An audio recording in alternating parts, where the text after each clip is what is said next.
அனைவருக்கும் வணக்கம்.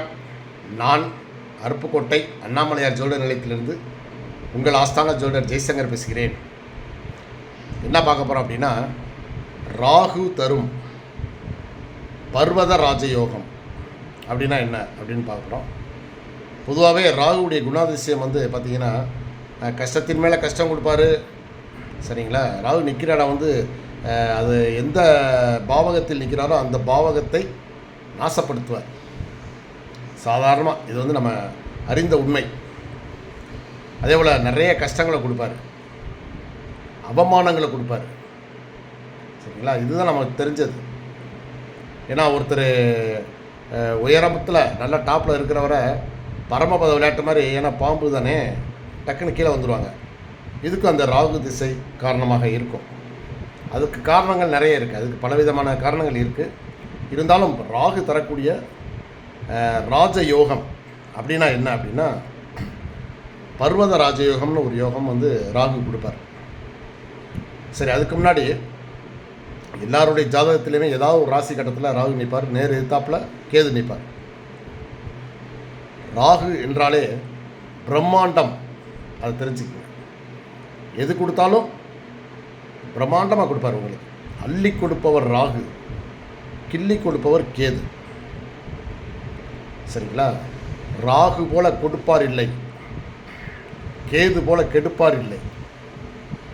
சரிங்களா? அதனால் ராகு நினச்சிட்டா அந்த உங்களுடைய ஜாதக அமைப்பு சிறப்பாக இருந்தால் அவரை போல அள்ளி கொடுப்பவர் யாருமே இல்லைங்க. ராகு திசையில் நீங்கள் குப்பையில் கிடந்தாலும் சரி, கோபுர உச்சிக்கு போயிடுவீங்க. சரிங்களா?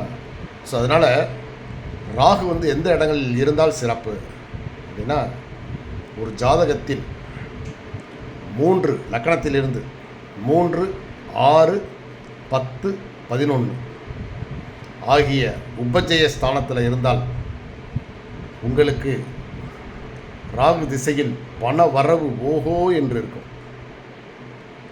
வெளிநாடுகளுக்கு செல்வீர்கள், சுற்றுப்பயணம் நிறைய மேற்கொள்வீங்க. ராகு திசையில் நீங்கள் போகாத ஊரே இல்லை என்ற அளவில் முக்கியமான இடங்களுக்கெல்லாம் போயிட்டு வருவீங்க. பயணங்கள் மிக சிறப்பாக இருக்கும். வருமானம் எந்த குறையும் இல்லாமல் வருமானம் ஒரு பக்கம் வந்துக்கிட்டே இருக்கும். ராகு 3, 6, 10, 11 உபஜய ஸ்தானத்தில் இருந்தால். சரிங்களா? ஆனால் அது பர்வத யோகம்ங்கிறது நான் அதான் சொல்ல வரல. பர்வத யோகம் என்பது ராகு நிற்கிற இடத்துல இருந்து கேந்திரஸ்தானத்தில், அதாவது ராகு நிற்கிற இடம்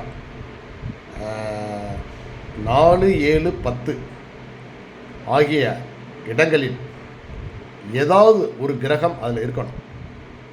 அப்படி இருந்தால் அது பர்வத ராஜயோகம். இவங்களுக்கு என்ன அப்படின்னா, இவங்களுக்கு திடீர்னு பண வரவு வந்துக்கிட்டே இருக்கும். ஏதாவது ஒரு அவங்க அதான் பல நாள் கேஸ் நடந்துக்கிட்டே இருக்கும். இந்த ராகு திசை அந்த ஜாதகருக்கு பர்வத யோகம் நடந்துகிட்டு இருந்துச்சுன்னு வச்சுக்கோங்களேன். ராகு நிற்கிற திசையிலேருந்து 1, 4, 7, 10 இதில் ஏதாவது ஒரு கிரகங்கள் இருந்துச்சு அப்படின்னா, அந்த ராகு திசையில் இந்த ஜாதகருக்கு திடீர் என்று பண வரவுகள் கிடைக்கும். லாட்டரி யோகம் உண்டு.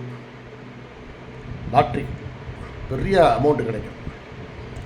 அதே போல் எங்கே இருந்தாலும் இவங்களுக்கு ஒரு பணம் வர வேண்டி இருந்திருக்கும்.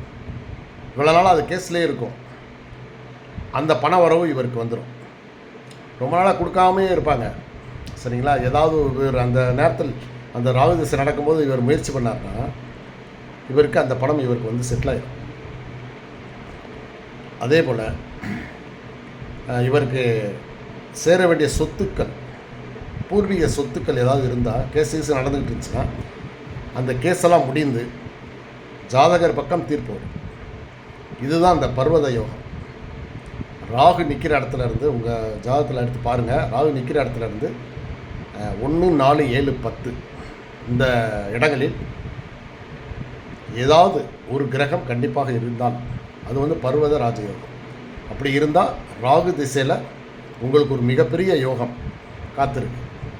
நன்றி, வணக்கம்.